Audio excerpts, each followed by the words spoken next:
As the weather turns warmer, we'll see more and more stories about the importance of protecting yourself from tick-borne diseases here in central New York. Yeah, that's because the rise in cases has skyrocketed over the last 2 decades, and so has the fight against those diseases. Jonah Cummings is the education director, or coordinator, I should say, for the CNY Lyme and Tick-Borne Disease Alliance, and he joins us this morning ahead of the 4th annual Legs Against Lyme walk. Welcome back to the show, Jonah. Thanks for having me on. It's good to be back for another Lyme Awareness Month. Yes, all right. We're going to dive into all the things that you guys have going on here shortly, but first, let's just get some stuff right off the bat, just because there's a lot of people worried about tick-borne diseases and Lyme disease as well. So just tell us about how these diseases affect individuals. Yeah, well, I don't think the people understand the magnitude of this disease. You know, there's a lot of cases every year. There's an estimated 476,000 cases every year in the U.S. alone. So it's very common. It's much bigger than most people would think. And it can also present very differently in many different patients. You know, some will get the flu-like symptoms early on. Some will get one of the bullseye rashes, the erythema migrans rash. Some will not. So it can be hard to diagnose, especially if you're not taking those prevention methods seriously and looking for tick bites. You've been dealing with this a long time, about 8 years, I think, right? Mm-hmm. What have you seen as far as the availability of treatment and you know, answers for people?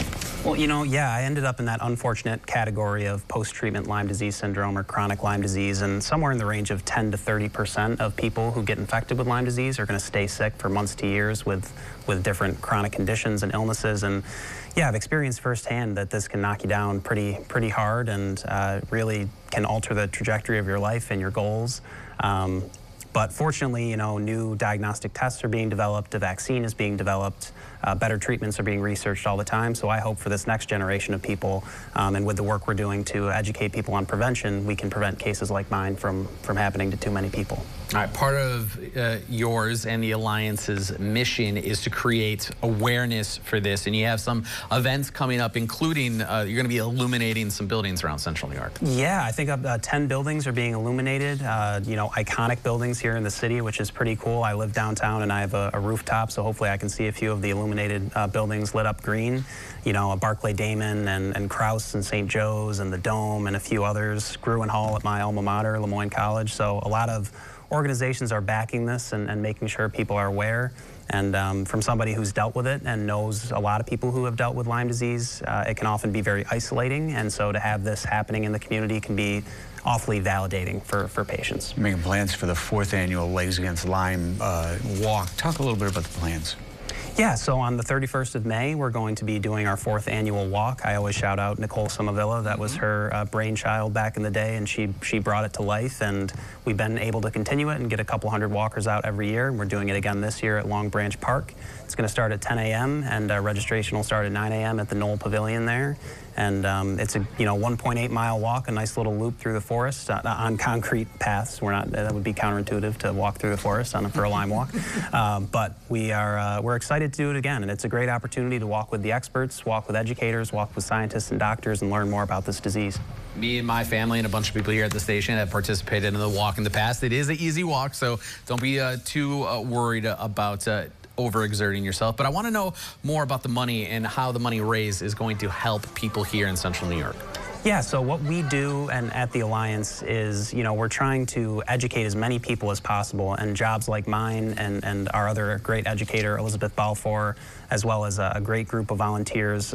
This money goes towards the events that we do, talking to local organizations to you know, teach them about prevention and how to prevent tick bites and hopefully prevent tick-borne disease like Lyme disease. So it's very important stuff. You got sunny days, 80-degree temperatures now. What should people be keeping in mind? I would keep 4 things in mind to prevent tick bites. So one is to wear light-colored clothing. That's going to make spotting the ticks much easier on the clothing. Number 2 is wearing EPA-approved skin-safe repellents like DEET or picaridin. You want to look for products with at least 20% in them.